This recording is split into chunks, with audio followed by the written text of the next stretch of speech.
హైదరాబాద్లో నిన్న గంట వ్యవధిలోనే ఏకంగా 12 సెంటీమీటర్ల వర్షపాతం నమోదైంది. రికార్డు స్థాయిలో కురిసిన భారీ వర్షం సిటీలో బీభత్సం సృష్టిస్తుందనే చెప్పాలి. పలు ప్రాంతాలు నీట మునిగిపోయాయి. ఈ క్రమంలోనే ఆసిఫ్ నగర్లో ఇద్దరు వరదలో గల్లంతయ్యారు. అఫ్జల్ సాగర్ మంగారు బస్తీలోని నాలాలో మామ అల్లుడు ఇద్దరు కొట్టుకుపోయారు. వెంటనే పోలీసులు, డీఆర్ఎఫ్ సిబ్బంది హుటాహుటిన ఘటనా స్థలానికి చేరుకుని సహాయక చర్యలు చేపట్టారు.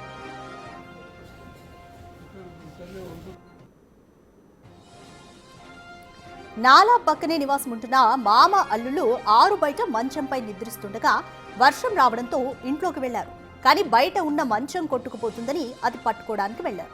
ఒకరిని కాపాడే ప్రయత్నంలో మరొకరు వరదలో కొట్టుకుపోయారు. వరదలో గల్లంతైన వారి కోసం డీఆర్ఎఫ్ సిబ్బంది ఇంకా గాలిస్తున్నారు.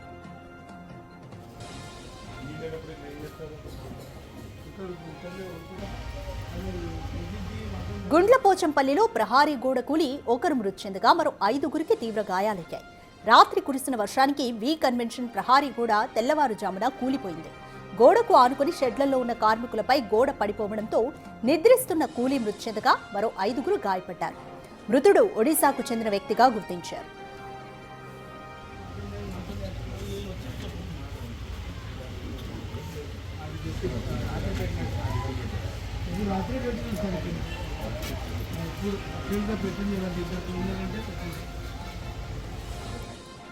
నిన్న హైదరాబాద్ లో కురిసిన వర్ష బీభత్సానికి 2 చోట్ల విషాదకర ఘటనలు చోటు చేసుకున్నాయి. వీటి గురించి మోర్ డీటెయిల్స్ మా ప్రతినిధి శ్రావణ్ అందిస్తారు.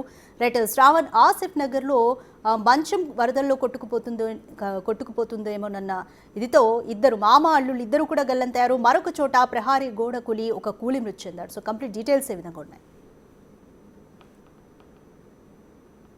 వ్యాప్తంగా నిన్న సాయంత్రం గంటన్నర నుంచి 2 గంటల సేపు కురిసినటువంటి వర్షానికి దాదాపుగా 5 మంది ప్రాణాలు కోల్పోయారు. మరో 5 నుంచి 8 మంది గల్లంతయ్యారు. ప్రస్తుతం మనం చూస్తున్నాం కదా, అఫ్జల్ సాగర్ నాలా, ఇందులో ఇద్దరు కొట్టుకుపోయారు. వీళ్ళ కోసం ముసారాంబాగ్ నాలా దగ్గర డిఆర్ఎఫ్కి సంబంధించిన సిబ్బంది గాలింపు చర్యలు చేపడుతున్నారు. వాళ్ళ కోసం ఇంకా వెతుకులాట కొనసాగుతుంది. అది కాకుండా ముషిరాబాద్లో ఒక వ్యక్తి ప్రాణాలు కోల్పోయాడు. గచ్చిబౌలిలో గోడకూలి ఒక వ్యక్తి ప్రాణాలు కోల్పోయాడు. కుత్బుల్లాపూర్లో ఒక వ్యక్తి ప్రాణాలు కోల్పోయాడు.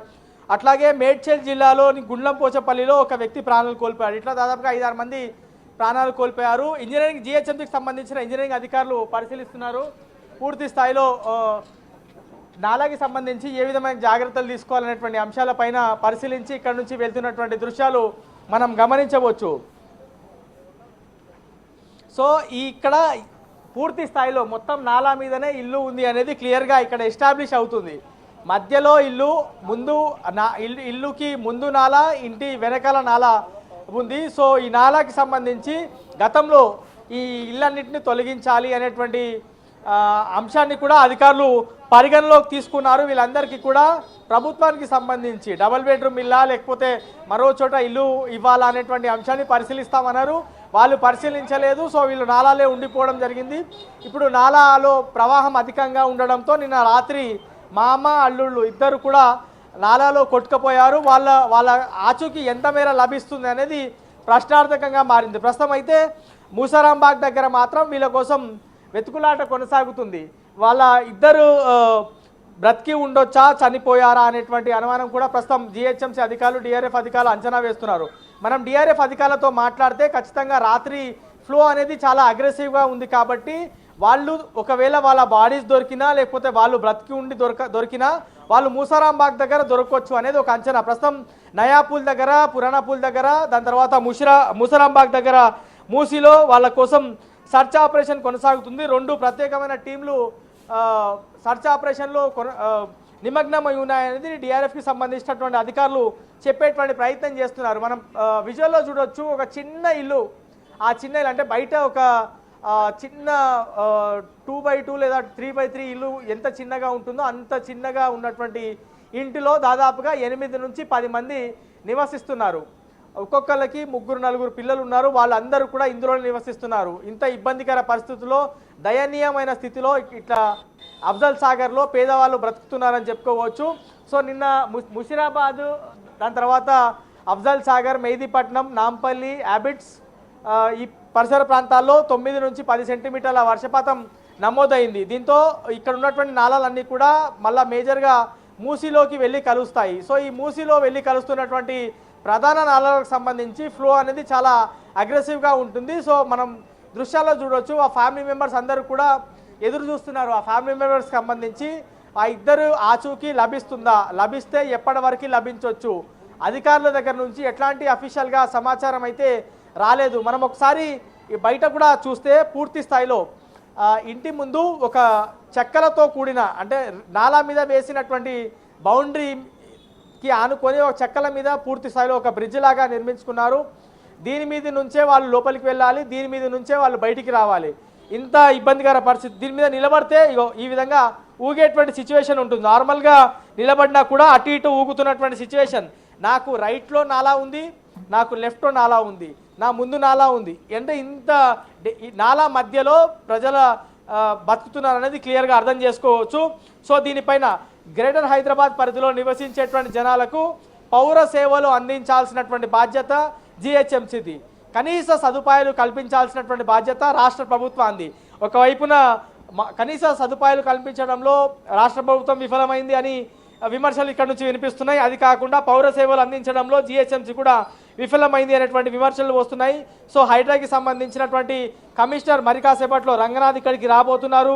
నాలా పైన ఉన్నటువంటి ఇళ్లన్నింటినీ కూడా పరిశీలించబోతున్నారు. కొద్దిసేపటి క్రితమే జిహెచ్ఎంసీ కమిషనర్ కర్ణన్తో పాటు జోనల్ కమిషనర్ అనురాగ్ జయంతి కూడా ఈ నాలాలో జరిగినటువంటి ఘటన పైన పరిశీలించి కుటుంబ సభ్యులతో అన్ని వివరాలు మాట్లాడి తెలుసుకునేటువంటి ప్రయత్నం చేశారు.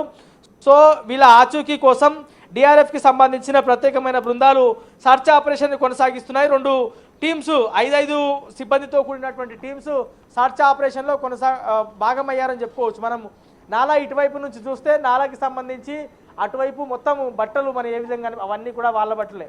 అంటే నాలాకి ఆనుకొని ఇవన్నీ ఇల్లులు ఉన్నాయి. మనం లైన్గా చూస్తే మొత్తం కూడా ఈ విధమైనటువంటి సిచ్యువేషనే మనకి ఈ అఫ్జల్ సాగర్లో కనిపిస్తుందని చెప్పుకోవచ్చు.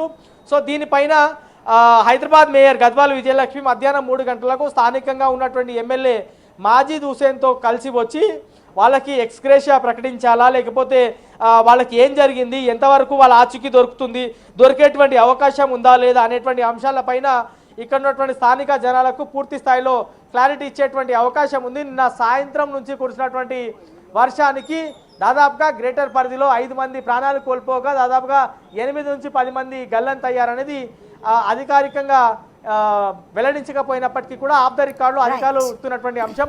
ఓవరాల్గా మాత్రం గంటన్నర సేపు కురిసినటువంటి వర్షానికి దాదాపుగా 5 మంది ప్రాణాలు కోల్పోయారు. అందులో అఫ్జల్ సాగర్ ప్రస్తుతం మనం ఉన్నటువంటి ప్రాంతంలోనే 2 వ్యక్తులు, మామ అల్లుడు ఇద్దరు కూడా నాలలో పడి కొట్టుకుపోయారు. మొదటగా మామ బెడ్షీట్ తీసుకోవడానికి వెళ్ళినప్పుడు ఒక్కసారిగా ఫ్లో రావడంతో ఆయనని పట్టుకోవడానికి అల్లుడు అర్జున్ ప్రయత్నించగా అర్జున్ కూడా ఆ వాటర్ ఫ్లోకి పూర్తి స్థాయిలో కొట్టుకుపోయాడు.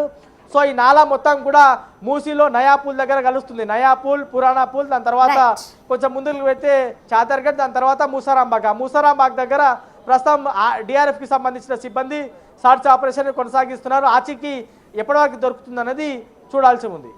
Right, thank you Shravan. నిన్న హైదరాబాద్లో వర్షం సృష్టించిన బీభత్సానికి 2 చోట్ల విషాదకర ఘటనలు చోటు చేసుకున్నాయి. ఆసిఫ్ నగర్లో మామ అల్లుళ్ళు ఇద్దరు కూడా నాలాలో పడి గల్లంతయ్యారు.